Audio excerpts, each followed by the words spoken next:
Bonjour mesdames et messieurs, Radio Jojo à l'appareil. Aujourd'hui, chronique littéraire.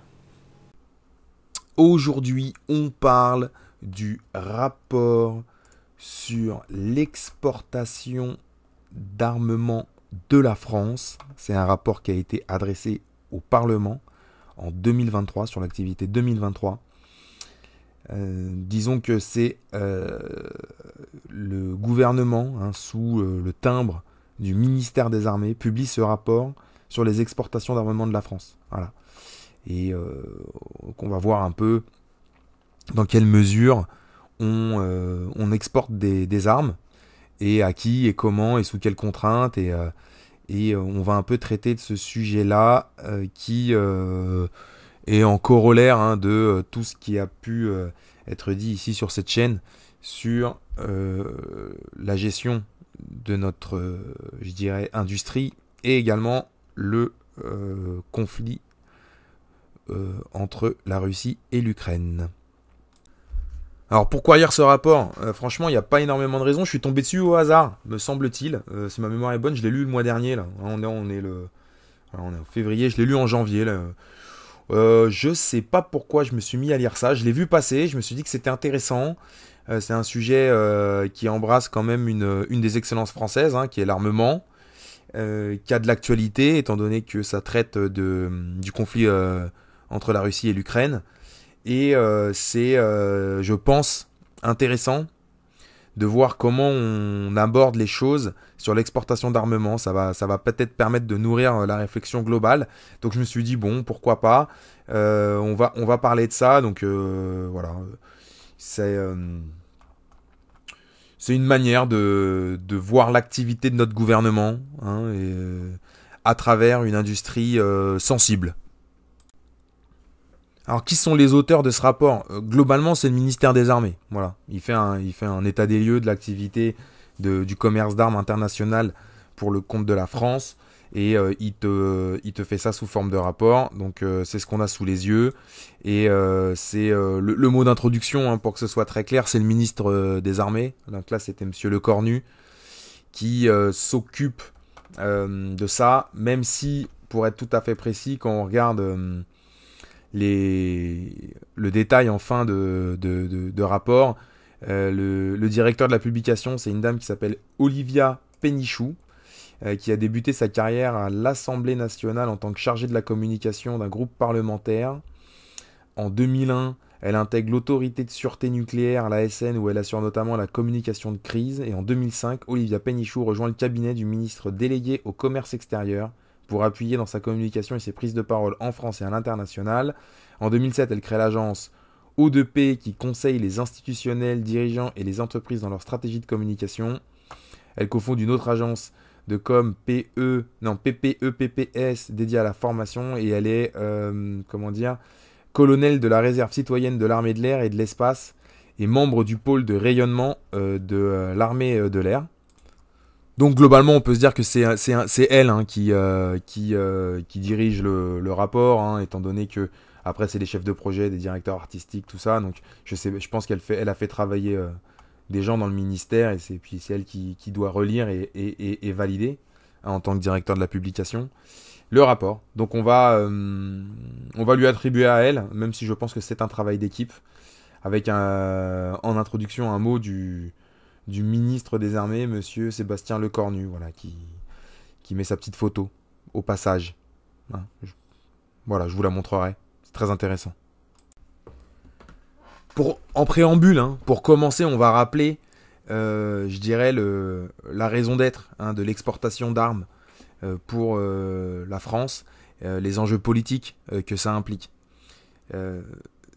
Ces exportations d'armes, elles font partie intégrante de la politique étrangère globale. Vous vous en doutez, on n'exporte pas des armes n'importe où, n'importe comment. Vous allez voir, c'est assez pointu. Et il y a deux gros enjeux pour nous qui se posent lorsqu'on exporte des armes dans notre politique étrangère.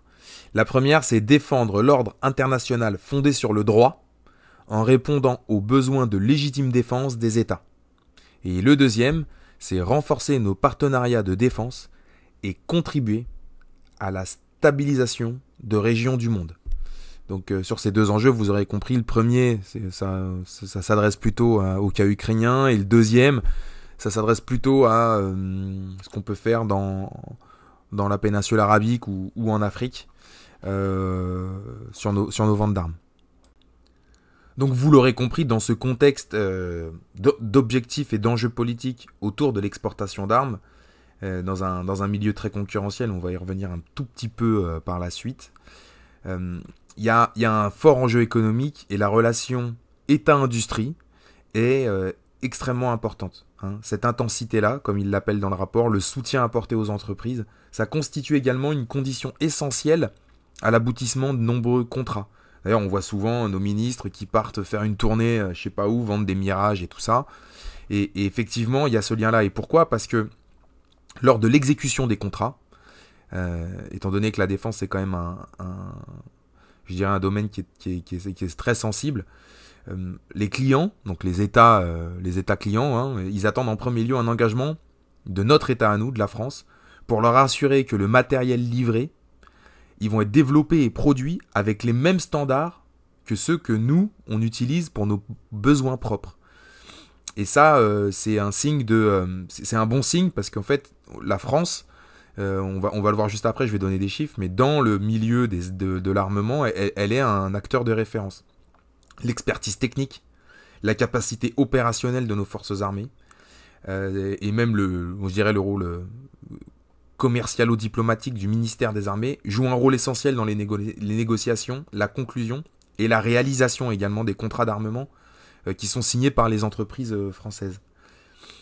Donc dans ces enjeux politiques, il y a une continuation vers les enjeux économiques et en premier lieu un lien qui doit se faire entre l'État et l'armée très fort pour pouvoir promouvoir nos produits.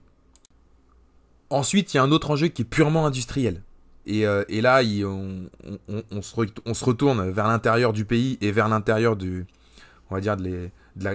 grand saut dans lequel auquel on appartient aujourd'hui, nous, la France, comme de l'Union européenne. Mais il y a aussi l'exportation, elle sert aussi à rendre soutenable un modèle de base industrielle et technologique de défense, BITD qu'ils appellent ça. Donc il y a une vision européenne et une vision française, on va y revenir après.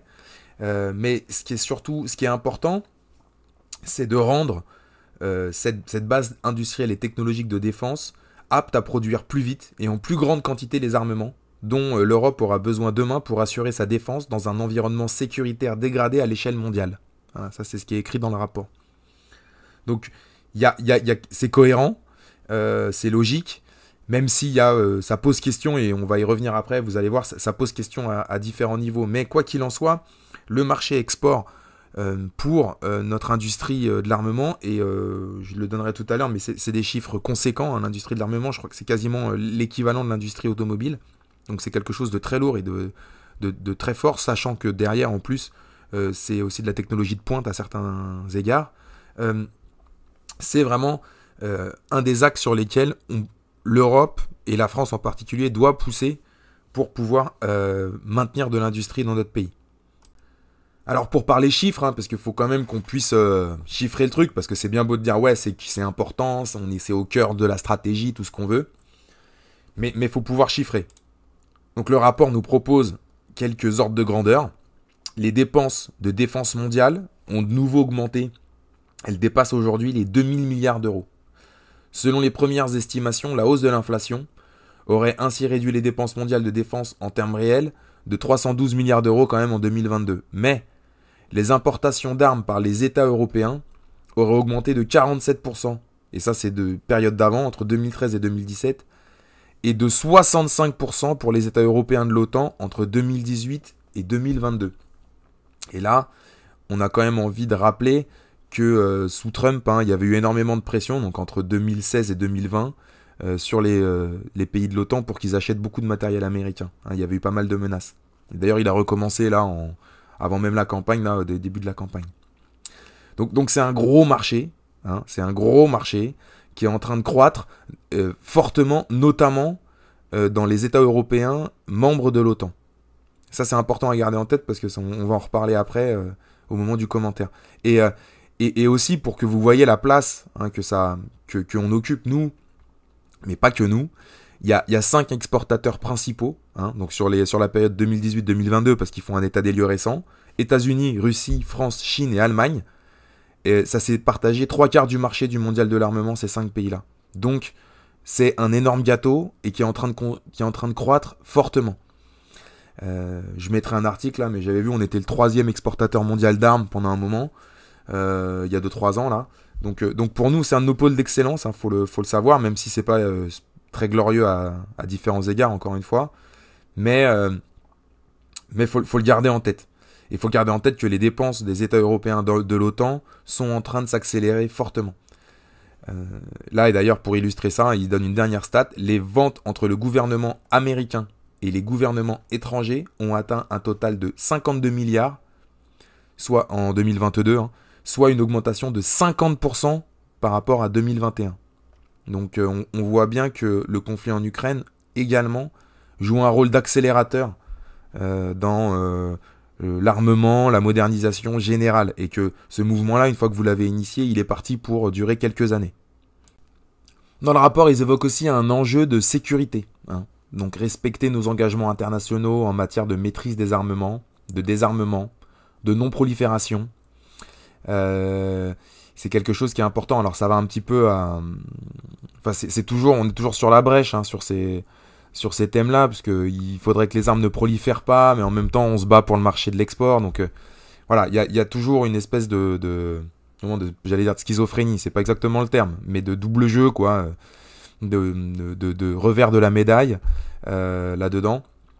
Quoi qu'il en soit, pour le ministère des Armées, c'est important que l'export, la politique d'exportation des armes de France, elle participe aussi à l'autonomie stratégique, hein, française, qui est donc la capacité d'anticiper, de décider, d'agir avec des partenaires ou seuls si nécessaire pour la défense de nos intérêts et de mener en toute indépendance les actions nécessaires à l'appréciation, l'évaluation, la décision et, si cela se révèle nécessaire, l'action.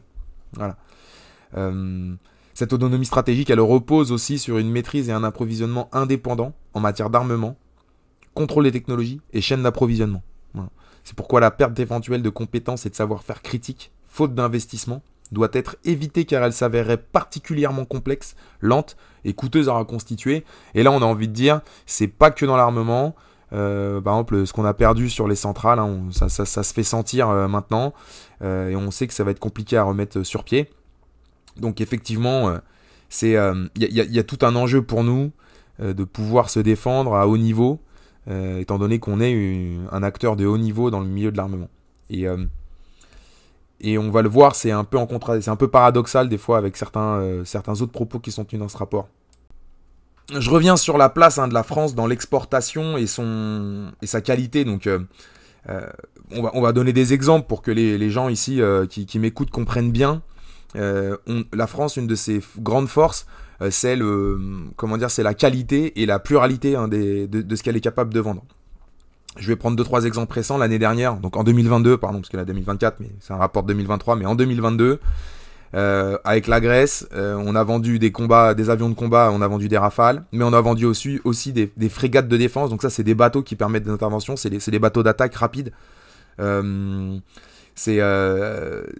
c'est deux choses qui sont, voilà, c'est la mer, c'est le ciel. Et par exemple, pour illustrer encore ce qu'on est capable de faire avec la Pologne, on leur a carrément vendu des satellites d'observation. Donc là, c'est carrément l'espace. Et ils ont aussi fait une commande de ponts flottants. Donc ça, je sais même pas trop à quoi ça ressemble, mais ils ont fait une commande, je pense que c'est plus pour de l'infanterie ou du débarquement. Et ils avaient besoin de renouveler le parc et ils nous ont passé ces commandes-là. Donc faut comprendre que cette pluralité, hein, elle est très importante, hein, pour l'industrie de défense française. La moitié du chiffre d'affaires sur les dernières années, là, donc ils précisent pas quand, mais je pense que c'est une période de 5 ou 6 ans, c'est de l'export. Et donc évidemment, c'est structurellement un contributeur net et positif à notre balance commerciale nationale, qui, je la remettrai ici, est tout à fait déplorable. Donc on a le pétrole qui pèse lourd, donc c'est logique quelque part, mais quand même qui est déplorable. Ce qu'il faut aussi bien voir, c'est que quand on vend du matériel de défense, ce qui nous intéresse, au-delà même du contrat pur, c'est tout l'accompagnement qui va être vendu derrière. Le soutien en service du matériel, la formation pour utiliser le matériel, l'assistance technique, la fourniture de pièces détachées, évidemment. Et ça, c'est des flux qui vont durer des décennies et qui s'inscrivent dans le temps long. Donc, c'est des choses qui sont extrêmement importantes et intéressantes pour nous à court, mais aussi à long terme. Pour que vous ayez un ordre d'idée, en 2022, le montant des prises de commande des Françaises à l'exportation a atteint un chiffre jusque-là inégalé. C'était le record en 2022. On a vendu pour 27 milliards d'euros. 27 milliards d'euros. Donc c'est beaucoup d'argent. Sous l'impulsion des Rafales, évidemment, l'aéronautique, ça représente 65% des prises de commande en 2022. Donc voilà, ça fait 2,7 fois 6, donc ça nous fait du 15, quoi. 15 milliards d'euros pour les Rafales. Et le secteur des missiles et des équipements, c'est environ 14%. On vend beaucoup au Proche et Moyen-Orient, 64% du total, mais je pense que si on regarde, là, je chercherai, mais je crois qu'on a vendu des Rafales, si c'est pas en Égypte, c'est je sais pas où, là, au Yémen, ou je sais pas quoi, là, pour gérer ce truc-là. Et même si en Europe, la zone euro, ça maintient aussi un niveau significatif de 23% du chiffre d'affaires total. Et là, on le met en perspective avec ce qu'on a dit il y a 5 minutes sur l'augmentation des États européens, du budget de l'État européen, membre de l'OTAN, de 65%. Donc nous, il y a un quart de notre chiffre, globalement, qui va croître de 65%, là, qui a cru de 65%, et qui va encore croître de sûrement pas mal, avec les actus qu'on a là, dans les années qui viennent. Donc c'est pas rien. Et enfin, ça se termine par la zone Asie, avec 8% des prises de commande. Alors là, je m'arrête sur un point qui, à mon sens, est extrêmement important à avoir en tête. En fait, c'est aussi pour ça que j'ai lu ce rapport. Moi, je le savais de manière intuitive. Je m'en suis, entre guillemets, rendu compte de manière intuitive quand la guerre entre la Russie et l'Ukraine, elle a commencé en 2022. Quand on a commencé à envoyer du matériel. Et je me suis dit, tiens, c'est bizarre. Et là, en effet, c'est dans le rapport, donc c'est officiel et ouvert. Il existe un label pour vendre notre matos qui est éprouvé au combat. Voilà, ça veut dire que les armées françaises, elles tamponnent le matos qu'elles ont éprouvé au combat, et ça veut dire qu'elles l'ont utilisé elles. Donc là, on peut par extension se dire que tout ce qui aura été envoyé en Ukraine, c'est dans le même cadre, et ça constitue un avantage industriel et commercial de premier ordre. Tout simplement parce que les gens qui veulent acheter des armes, le problème de l'exportation d'armes, c'est toujours la même chose, c'est que tant que vous n'avez pas confronté à la réalité du terrain les armements que vous achetez, vous avez eu des démonstrations donc qui montrent toujours le bon côté des choses, évidemment, mais vous ne savez pas exactement dans quelle mesure elles vont être performantes face à ce que possède comme armement l'adversaire ou l'ennemi, selon comment on considère les choses. Donc le fait de pouvoir envoyer des pièces sur un théâtre d'opération et que ensuite ça fonctionne bien là-bas, pour nos industriels, pour la promotion de l'armement en France, c'est déterminant. Voilà, déterminant. Il faut bien l'avoir en tête. Et ça va expliquer, ça explique beaucoup de choses. Et on va en reparler dans quelques instants. Donc comme je l'expliquais, ce label il est très important et il permet de faire vivre le secteur. Le secteur en France, on fait un petit focus aussi rapide. On a beaucoup entendu parler de réindustrialisation. Je pense que dans ce terme, nos amis du gouvernement, ils pensent beaucoup au secteur de défense. Je viens d'expliquer précédemment les grandes dynamiques générales, notamment économiques, et les enjeux de sécurité nationale qui vont avec. Donc, avoir voilà, j'ai mis les chiffres. La France est très performante, donc c'est un vecteur sur lequel on peut s'appuyer pour nous industrialiser, garder l'industrie et continuer de performer dans l'industrie. Donc en 2022, le ministère des Armées a pris des engagements auprès des industriels, étant donné qu'on s'est rendu compte avec la guerre en Ukraine que nos capacités nationales militaires étaient très en deçà de ce qu'elles devaient être en cas de conflit à haute intensité, comme ils disent. Donc ils ont pris 4 engagements: simplifier l'expression des besoins de l'armée, alléger les procédures administratives, relocaliser la sous-traitance, et là ça fait partie de ce que je viens de dire, et reconstituer les stocks. Parce qu'également on n'avait plus de munitions, on peut tenir une semaine, genre comme une guerre en Ukraine. Donc c'est un truc comme ça, donc c'est honteux. La base, la BITD, là, comme ils ont dit, donc c'est la base industrielle et technologique de défense, mais française, ce coup-là, Elle est composée de 9 grands groupes qu'on appelle les maîtres d'œuvre industriels, qui sont des groupes d'envergure soit européenne, soit mondiale, hein, et autour duquel s'organise un vaste réseau de sous-traitants et de fournisseurs, jusqu'à 800 entreprises, hein, qui sont identifiées comme stratégiques ou critiques, donc c'est beaucoup plus que ça. Et c'est ce que je disais tout à l'heure, donc voilà, là j'ai retrouvé le chiffre. Cette base industrielle et technologique de défense, hein, en France, c'est 200 000 emplois directs et indirects, c'est autant que l'automobile chez nous. Alors on sait que l'automobile c'est bien fait découper en rondelles, mais quand même, ça pèse énormément. Surtout que c'est des emplois qui sont toujours très qualifiés et par nature peu délocalisables, puisque c'est des centres de production, de recherche, hein, qui sont répartis sur l'ensemble du territoire, qui a un savoir-faire. Et il y a même certains de l'artisanat, peut-être si je la retrouve, je la mettrai, mais vous aviez par exemple les canons César, là c'est une boîte qui fait les canons pour les canons César, et ils en font 10, c'est de l'artisanat le truc, quoi. Ils en font 10 par an. Alors ils pourraient monter en cadence, hein, on est d'accord, mais il y a un côté artisanal, il y a un côté technique très puissant, il y a un côté retour d'expérience. Donc effectivement, voilà, c'est de la valeur ajoutée pour nous dans le camembert de l'économie française. Alors bien sûr, tout ça c'est bien joli, mais il y a quand même un paradoxe stratégique fondamental, hein, que vous aurez peut-être repéré là dans les 20 minutes que je viens de dérouler, c'est que la place de la France en tant que vendeur d'armes de très haut niveau, qui a besoin d'avoir une indépendance stratégique pour pouvoir défendre ses intérêts et notamment promouvoir son industrie de l'armement, elle heurte de front les politiques européennes qu'on peut mener, qui visent à interconnecter tout. D'ailleurs, dans le rapport, je vais vous le citer, hein, je vous ai bien compris que je cite le rapport depuis tout à l'heure. La France entend maintenir une double ambition, préserver son autonomie stratégique et aider à construire une Europe plus forte face à la multiplication des défis communs, que ce soit dans le cadre de l'OTAN, au travers de l'Union européenne et ou dans des formats bilatéraux, minilatéraux. Voilà, donc effectivement, il y a une dimension paradoxale, hein, là-dedans. Hein. Il faut être indépendant, mais en même temps, faut prendre une Europe plus forte et carrément dans l'OTAN, ce qui veut dire soumis aux Américains. Donc là, soumis, j'utilise ce mot, mais c'est ça. Dans l'OTAN, c'est les Américains qui font la loi. Donc quand vous êtes dedans, vous pouvez vous pouvez quand même vendre des produits, mais on se rappelle que la priorité passe aux Américains. Et là, je rappelle l'histoire des sous-marins en Australie, hein, qui est vraiment l'exemple précis qui montre qui dirige quoi dans l'OTAN. Et que évidemment, si vous n'êtes pas dans l'OTAN, vous n'avez pas le droit de vendre aux pays qui sont dans l'OTAN. Et j'invite les gens à regarder l'historique des ventes du Rafale, et vous vous rendrez compte que c'est à partir du moment où, dans les années 2000, on est rentré dans l'OTAN, 3-4 ans après, on commençait à avoir des contrats. On nous laissait vendre des Rafales à l'Égypte ou je sais plus où. Je crois que c'est l'Égypte, on avait vendu 20 pour 5 milliards d'euros. Si ma mémoire est bonne, j'essaierai de retrouver l'article. C'était à peu près comme Kerviel au même moment et ça m'avait marqué.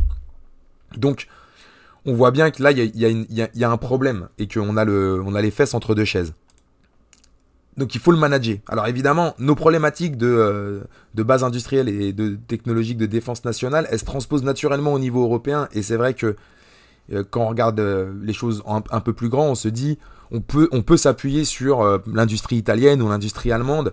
Je pense j'espère en tout cas que on reviendra pas au début du XXe siècle avec les Allemands. Donc on peut se dire bon, il faut, mais il y a quand même cette dimension un peu paradoxale de vouloir renforcer l'industrie au niveau européen tout en gardant une indépendance stratégique française, et surtout que quand vous allez vendre vos produits, bah vous êtes en concurrence avec les autres, quoi. C'est-à-dire que vous êtes en concurrence avec les Allemands, avec les Anglais, bon ils sont pas vraiment dans l'Europe, mais avec les Allemands, avec les Italiens sur les points où ils sont bons.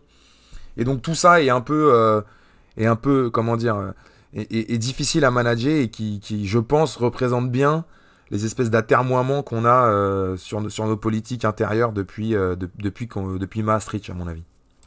D'ailleurs, dans le rapport, il passe de BITD nationale à BITDE, hein, donc européenne, sans vraiment l'annoncer. Hein. Il y a un glissement comme ça. Pardon. Notamment quand il parle de l'invasion russe en Ukraine. Donc là, le rapport nous dit, voilà, cette invasion est venue rappeler avec acuité la nécessité de renforcer la BITDE européenne. Et donc pour faire cela, que ce soit le lancement d'instruments pour faire des acquisitions communes entre Européens, donc c'est-à-dire mutualiser les budgets pour faire une espèce de défense européenne, ou les renforcements des capacités de production, Voilà, y a des choses qui ont été faites au sommet de Versailles en mars 2022, qu'il avait organisé Macron. Et ils ont aussi fait la boussole stratégique qui a été adoptée en mars 2022 sous la présidence française du Conseil de l'Union européenne. Donc en gros, c'est des livres blancs quoi, pour se donner une ambition et fixer un niveau minimum de défense et de sécurité européen à l'horizon 2030.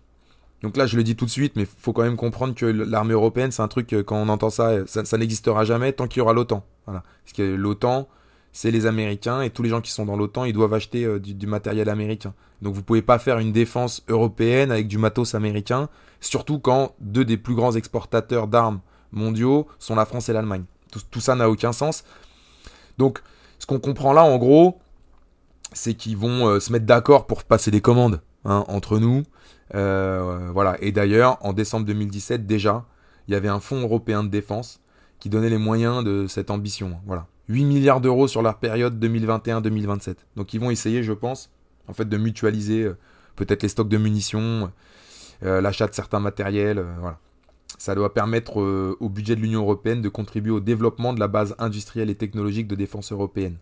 Quand on entend ça, on a peur quand même, ça fait penser lobby, sachant que voilà, l'Union européenne, on sait très bien que c'est le repère des lobbies, donc on se dit tiens, ils ont lâché 8 milliards, est-ce qu'on n'est pas encore dans de la privatisation de l'argent public vers le domaine privé? Ça serait bien possible.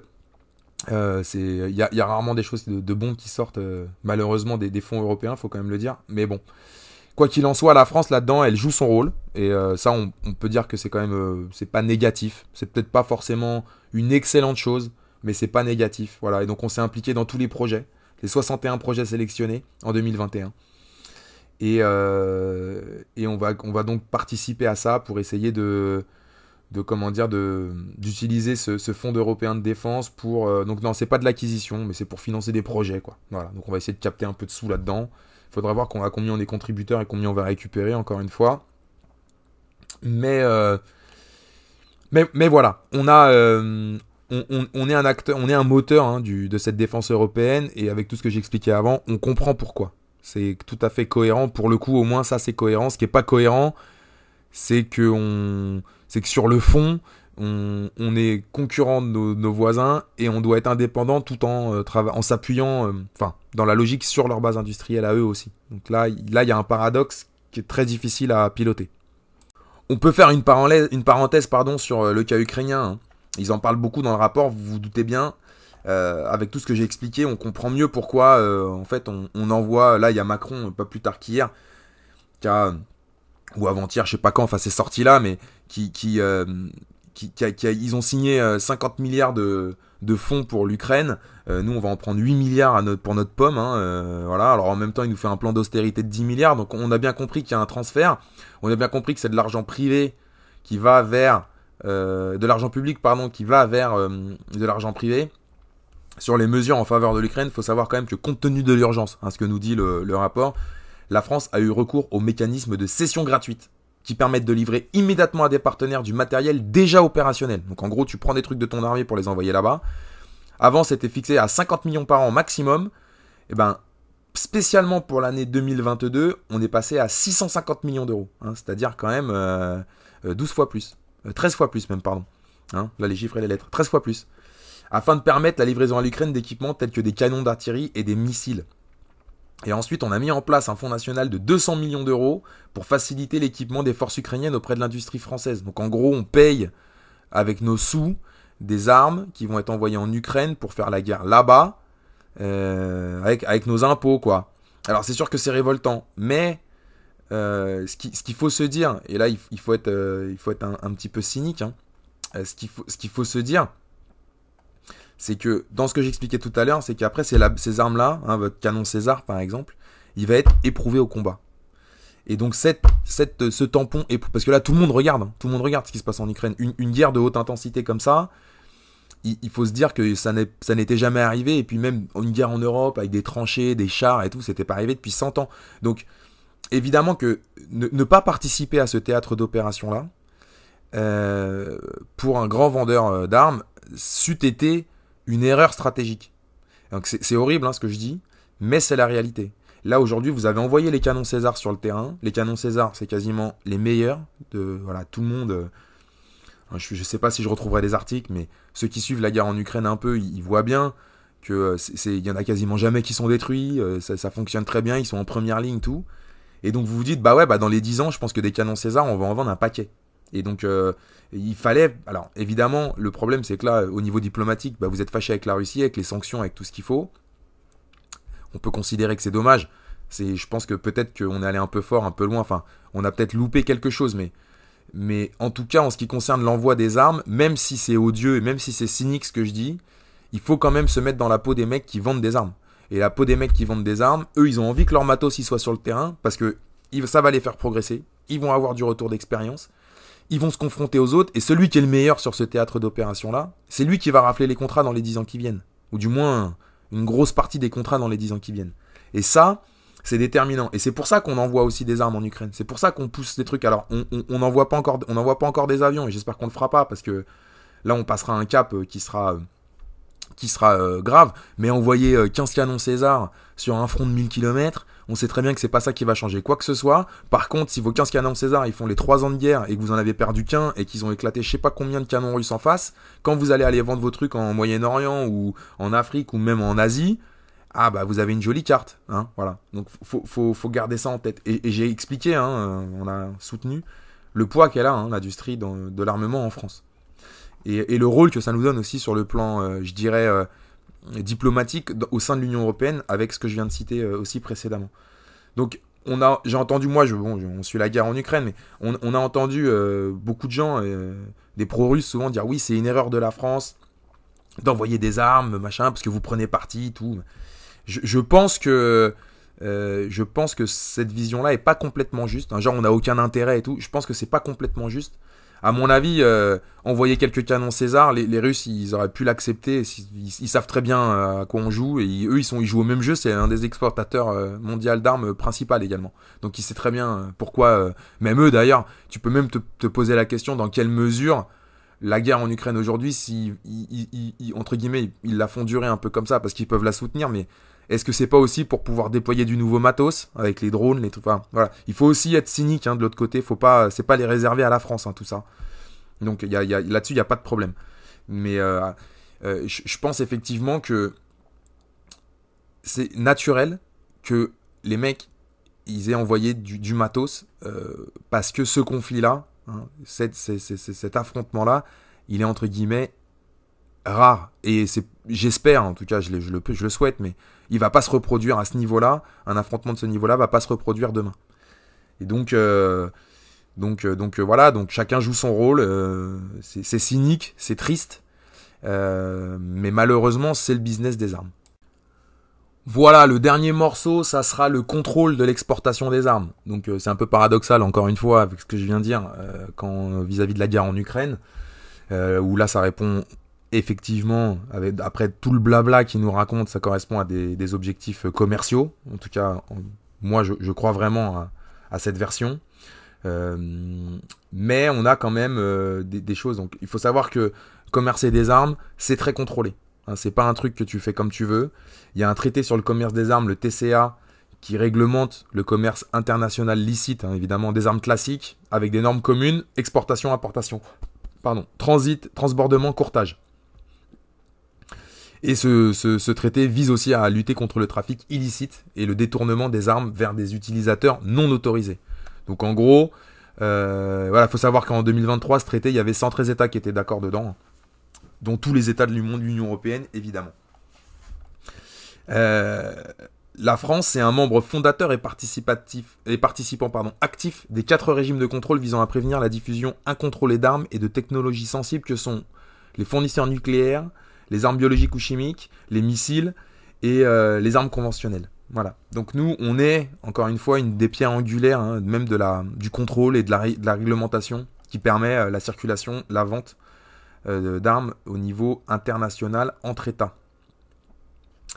On file des licences d'exportation. C'est le vecteur principal dont disposent les autorités pour contrôler les missions et garantir que les exportations d'armement s'inscrivent dans le cadre d'une politique responsable, c'est-à-dire en lien avec avec nos intérêts stratégiques définis par le gouvernement. Donc là, c'est là où ça, tu t'interroges.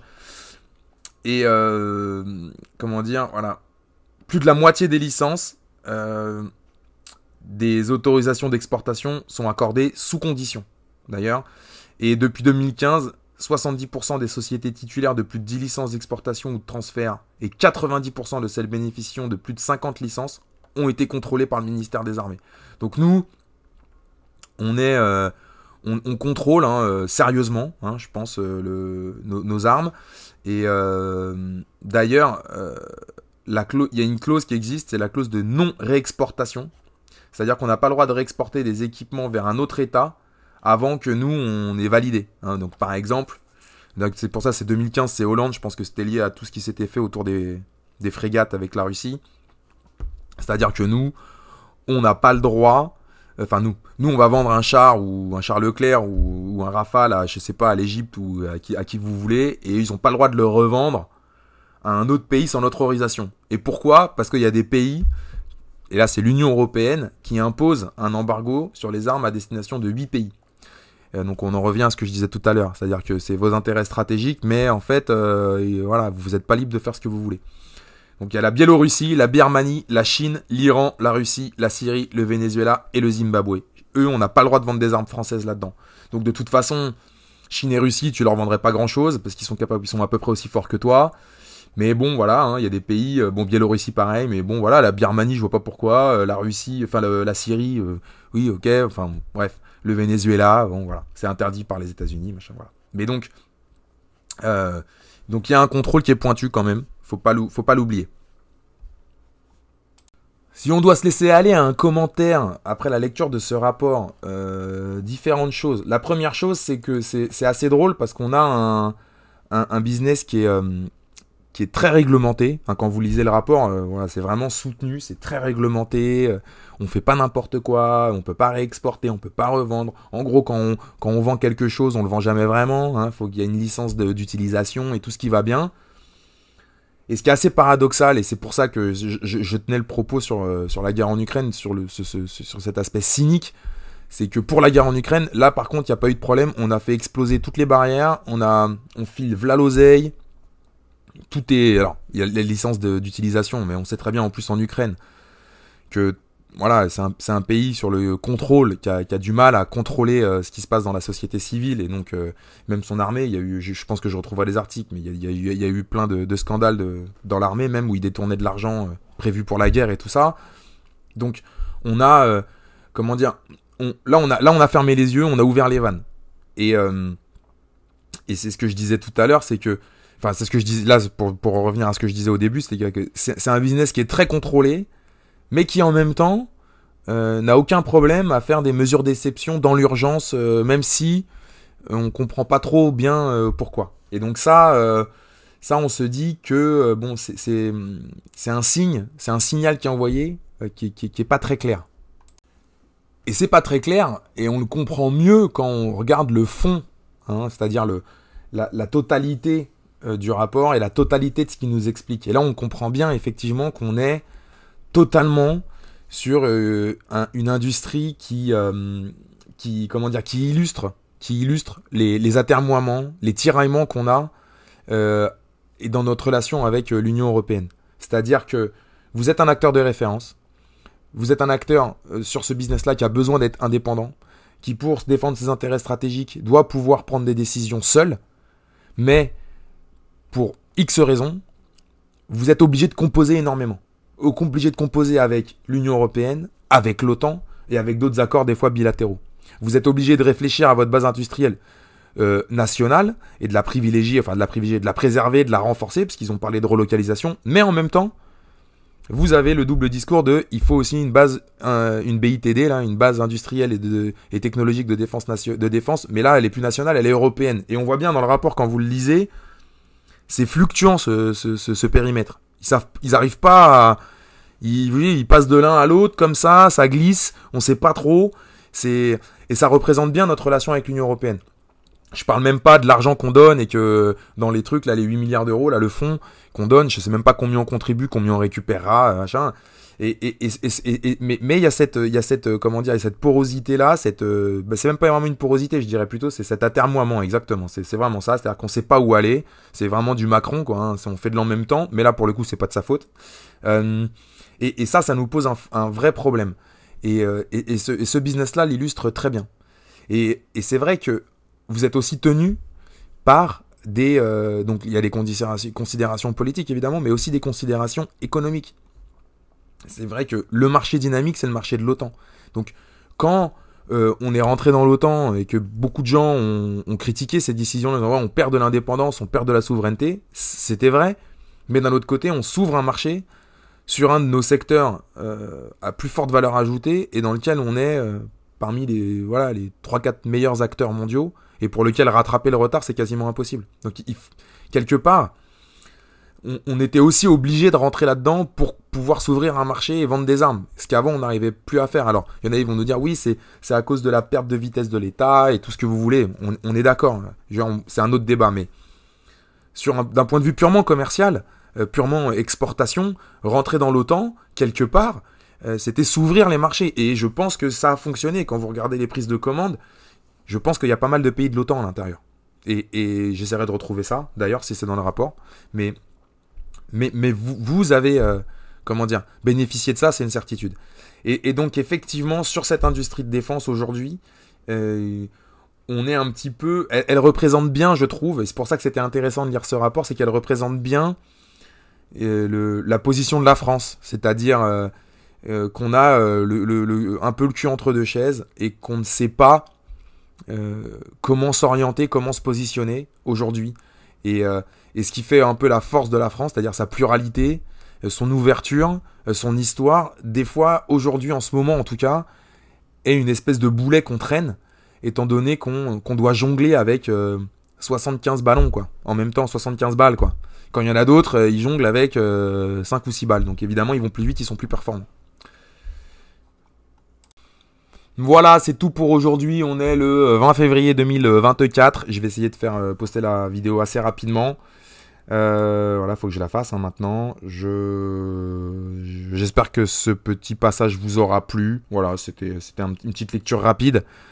Je vous embrasse fort. Comme d'habitude, hein, vous laissez pas entraîner dans les trucs de merde. Hein, utilisez votre cerveau.